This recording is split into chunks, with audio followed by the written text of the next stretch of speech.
Welcome to Impact, the show that covers various topics of interest in the arts, government, education, community, and entertainment arenas in and around the capital region.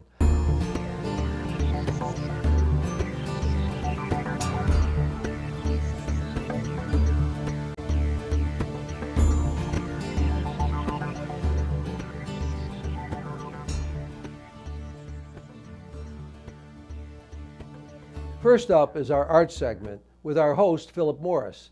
Philip will be interviewing David Setford.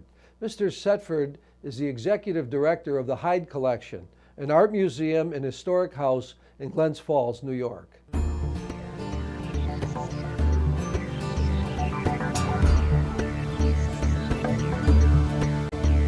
Welcome to Impact. This is the art segment. I'm Philip Morris, CEO of Proctors. Our guest today is David Setford, who is the CEO of the Hyde Collection in Glens Falls. David, welcome. Thank you, Philip. It's a pleasure to be here. Well, it's a pleasure to visit with you. And I'm embarrassed that we, in your 4.5 years, we've sat in a couple of meetings together, but we've really never really visited. So our visit's going to be recorded. I've been here and you've been there, but we haven't. Well, we're recorded now, well, the visit's really interesting. So you're about to make some interesting changes in your life. Well, yeah. We were chatting, and I'm about to return to a field that I've been in before, which is the art fair business, which is wonderful. Going back to Florida to run a couple of major modern art fairs in Miami and West Palm Beach.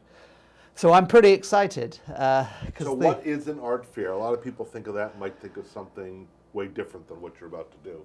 Well, yeah, it's actually very democratic, although it doesn't sound it. It's about 80 or 100 dealers from around the world band together with a particular sort of goal of type of art in mind, and either in a big convention center or in a huge tent or in an armory in New York or wherever. And there are opportunities clearly for those who are able to do so to buy fabulous works of art, but also the great thing is it's like a major, it's like the MoMA moving to town for 4 or 5 days. So the public get something once a year that they don't have for the rest of the year, and it's a huge public event as well as for the collectors. So how many pieces will get exhibited? Oh my God, tens of thousands probably. Wow, and they're all exhibited, or they change and rotate? No, they exhibit them. If they sell one, they'll probably replace it with something else. But mostly they keep them up through the length of the fair so that things don't change over. And they have a few in reserve behind the curtain at the back. How many people might show up at these two? Well, we're hoping that probably in Palm Beach 35, 40, 50,000. People over that weekend, and President's Day weekend in Miami, I don't know, 150,000, 200,000. Wow, that's incredible. It's a big number. Yeah. So it's like a museum having an incredible. And it's museum quality art. And when I go to a private dealer in Manhattan or London, I always have to gird myself up to walk through those august portals to get in there. And some people feel like that about museums too.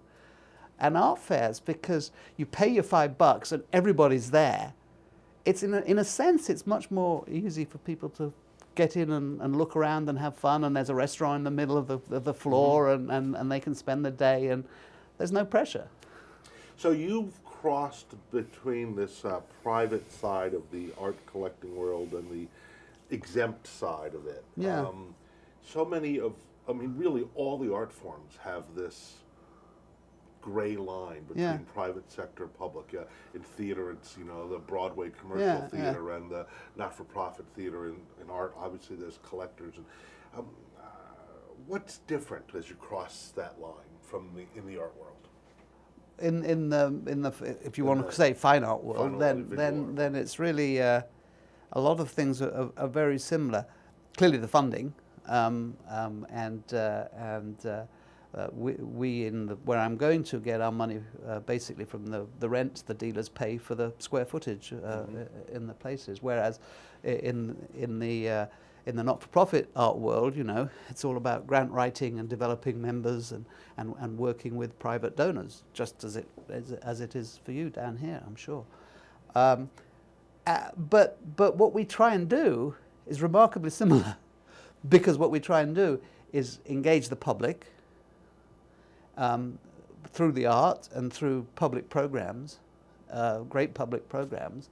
And you know, you have to say that what we're trying to do is sell ourselves.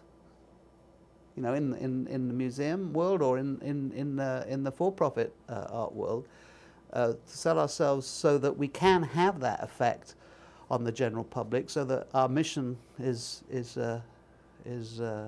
successful. In terms of art fairs, yeah, what we want is the dealers to be successful and the public to be happy. In terms of the museum, we want the public to be happy, and we want to run, you know, a successful enterprise. And people say, well, it's not for profit, but it's still a business. You still don't want to be in the red. So in fact, as you say, it's very grey. It gets very, very close. Oh yeah, and I don't feel any difficulty walking from one to the other, because I've always been a little entrepreneurial and as well as arty. So I love both of those atmospheres, you know. Yeah, interesting. So what have you done entrepreneurial? Well, I had my own business for 4 years actually. After I left Norton in West Palm, I was bringing exhibitions from European art museums to American art museums, and that's a company I founded, and it went very well until we had that recession just after 9/11, and that was a perfect storm because nobody wanted to put their art from Europe on planes anymore, their museum collection on planes anymore. So that's when I left that job that I'd created for myself to go into the art fair business for the first time. But before that, I ran a for-profit country house in England. Country house would mean like a B&B? No, like a castle. Oh, okay. Which was run by a private trust. So it wasn't a museum. It wasn't a not-for-profit. We had to make a profit there. Mm-hmm. We did. We had film crews and we had actors and we had, you know, all sorts of things down there too. So to your business when you had it, so you were actually brokering, or were you actually imagining what the exhibits could be that would come here? What I did was to because I had knowledge of great European museums and some of the sort of slightly less known ones off the beaten track. I would be able to go to those museums and say, look, you know, you've got this wonderful collection that I know is sitting in storage, and you could make yourself a nice little pretty penny by circulating that to 3 or 4 museums in the United States. I would give it a nice title. We'll wrap it up. We'll package it nicely and put some good scholarship behind it. And the museums in the United States, those exhibitions, and it's no different at the Hyde, those exhibitions are what keep people really coming back again and again. It's like here, you know, when you do a big show, it keeps people coming back. The big shows are what really keep people coming back in many respects. So the museum directors and boards are always looking for new things, exciting new things from new places. So it was a great idea, but it was just the wrong time. Yeah, and it may come back. I may bring it back at some point. Who knows? So talk about the Hyde. An incredible, yes, please. Let's talk about incredible collection, an incredible facility. The Hyde is just amazing. It really is. It's one of those gems that people come across, and they go, oh, "Excuse me, why is it here?" I mean, in a little town in upstate New York, and then I hear, "Now, where are the originals?" People look at the Rembrandt and they go, "Where's the original?" And this is the original. And they go, "So what's it doing here?" And it's all because the daughter of the founder of the Finch paper mill, which was then Finch Prine paper mill, built a house, and with her husband decided they wanted to fill it with wonderful things and leave it to Glens Falls. When they built the house and it was finished in 1912, they knew at that point that it was going to be a museum when they passed on. You know, like Isabella Stewart Gardner or Frick or one of those. Well, actually, it's kind of amazing between the Hyde and the Munson Williams Proctor Institute. Yeah. Utica Glen Falls. It's unbelievable what pieces we have in this area within an hour and a half. Right. we're actually very lucky, not just because of those two museums, but because we have, we have the Tang in Saratoga, we have the Albany Institute, and then we have places like Fort Ticonderoga, and great culture and history. But in terms of, we like to think that we're unique, in a sense, because we're the only house museum with really great art left there, as if Mrs. Hyde had just gone out the door to do the shopping and is going to come back in at any minute. And that really adds to that feeling of going from the ordinary to the extraordinary when you go into the Hyde. So, and the Munson Williams exactly has wonderful things too, but it's a different type of museum. Right, very different. But it's amazing. It's amazing. Collection. Oh yeah. So Florida to the Adirondacks, how does that feel? Well, I actually made a decision to leave Florida. Now I'm going back, I know. But I made a decision to leave Florida because I love to ski, I love to bike, and so this was the perfect place to do all of that. And I've loved it.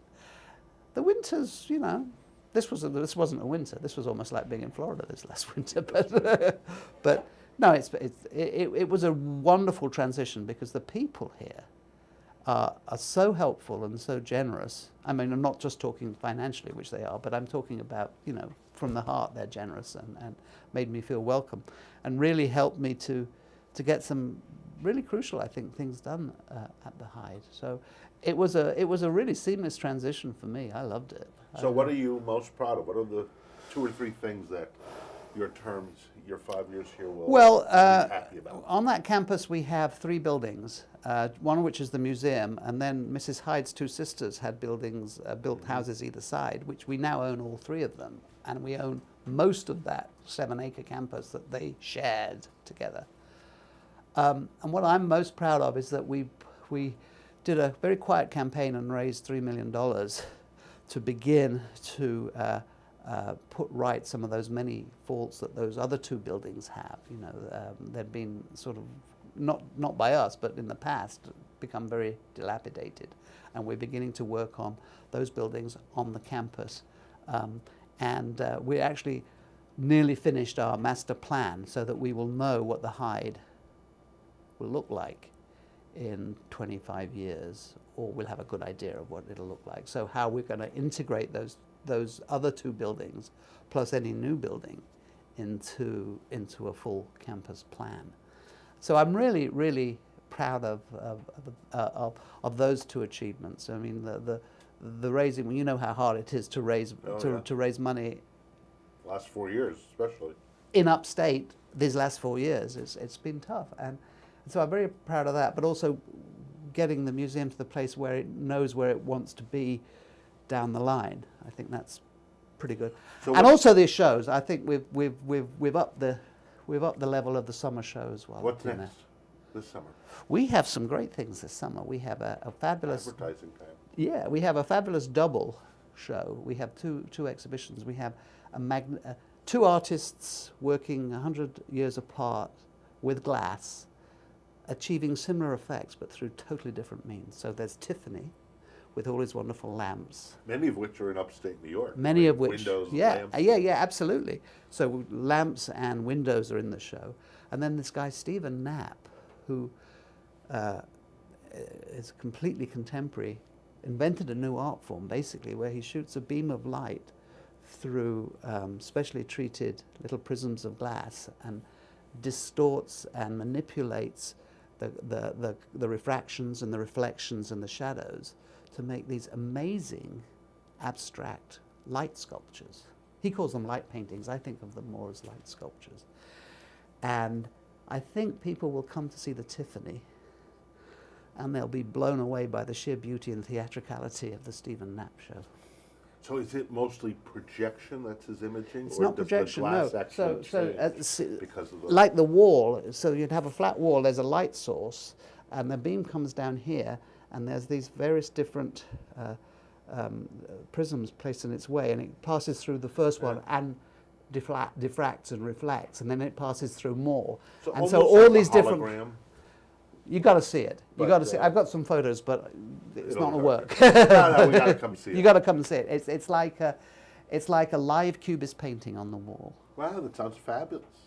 And the room is dark, and these things glow, And it really is pretty theatrical. We should put one up here. Well, we'll look forward to it. We should put one up Well, here. we should talk about that too, Yeah. and put a big sign on Yeah, it yeah. to see the rest of these. Yeah, exactly. So what's your biggest surprise moving here? When you first moved here, you made the decision to come to the Hyde and to Glens Falls. What were the couple of things you went, wow, good or bad, doesn't matter? Well, the richness of the cultural community here was amazing. I came directly from Naples, Florida, not the other one, but Florida, which has got a rich community too. But it's all in one place because my ex-boss built this performing arts center in Naples, the Philharmonic, and decided that you probably met Myra Daniels, and decided that to do the next thing would be to build a museum on the same campus. And that was a really wonderful thing, and it worked incredibly well. And so we were very lucky there. But here, with everything we've got, we've got Proctors, we've got all of those museums we taught, we've got the Adirondack Theater Festival up there, we've got so much that's going on in the art world.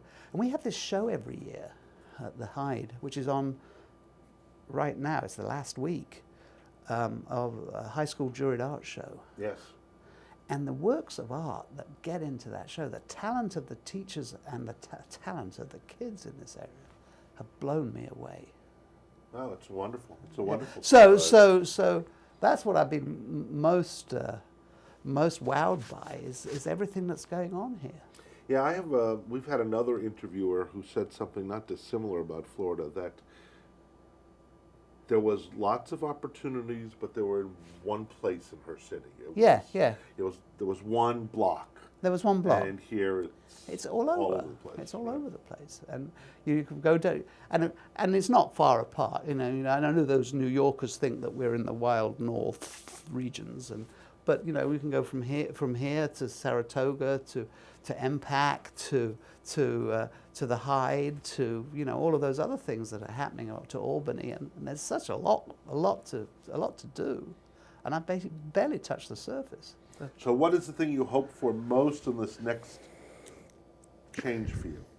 Well, obviously I hope that these things are successful. But more than that, I hope that we can... Are you inventing them, or are you... Yeah, I'm inventing them, yeah. Oh, so they're going to be new. Yeah. Well, one is an old fair in Palm Beach that's being reinvented. One is a completely new fair in Miami on President's Day weekend. And so really reinventing them both, one from scratch. So yes, I want them to be successful, but more than that, I want them to have some of that sizzle, and rather than something that happens and people say, oh yeah, it's on. I want it to be something that people really look forward to, like they look forward to the Miami Basel thing in December, and like they look forward to the shows at the Armory up in Manhattan. I want it to be something that really has a sizzle and really changes people's lives, because that's what we say in museums. In the Hyde, we have the ability to change lives at the Hyde. It's very different in an art fair, but we have the ability to really make something that is an economic driver for those communities, apart from anything else, and that people are going to go crazy for. So yeah, that's great. That's what I love. Best of luck, though. I'm sure you'll be quite successful. David Setford, the president of the Hyde Collection in Glens Falls, with us here today at Impact. Thank you very much. Thanks, Philip. The Hyde has two new exhibits coming up, the Tiffany Glass and Stephen Knapp's new light exhibits, starting on June 17th and running through September 16th. So don't forget to check them out over the summer.